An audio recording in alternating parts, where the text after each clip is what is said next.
আসসালামু আলাইকুম। তো আজকে একটা কথা বলার জন্য ভিডিওটা করা।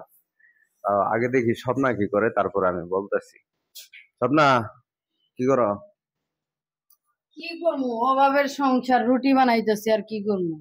আচ্ছা, এই যে শুনেন, আমি কয় টাকা বেতনে চাকরি করি বলবো না। আর এই যে অভাবের সংসার যে তুমি করো, যারা রাস্তাঘাটে থাকে, বস্তিতে থাকে, তাগো সংসার কেমনে চলে? যারা রিক্সা চালায়, ভ্যান চালায়, তাগো সংসার কেমনে চলে বলো? তাগো সংসার আলহামদুলিল্লাহ ভালোই চলে। এই যে আমাকে একদিন বাজার করলে 7 দিন খাই, এর পরে 7 দিন পরে 2 দিন না খাই থাকতে হবে।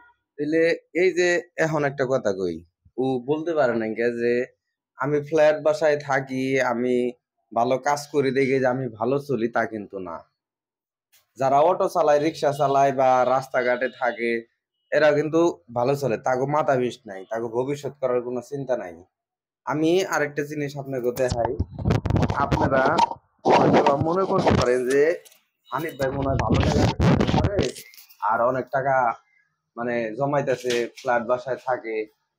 এই যে এখন স্বপ্নায় রুটি বানাইলো, এই দেখেন, এই যে রুটি বানাইছে, তারপর হইলো রুটি যে খামু ওইরকম কোনো কিছু নাই। এই দেখেন, কালকের একটা আমি বেগুন ভাজি এগুলা দিয়ে এগুলা গরম করলো। আর আমার ফ্রিজটা আমি দেখাই,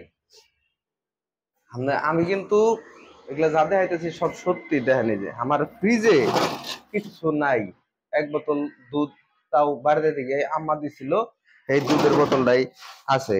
তাছাড়া কিন্তু আর আমার ফ্রিজে ওরকম কিছুই নেই, একদম খালি। ওই দেখেন কটা পানির বোতল আছে।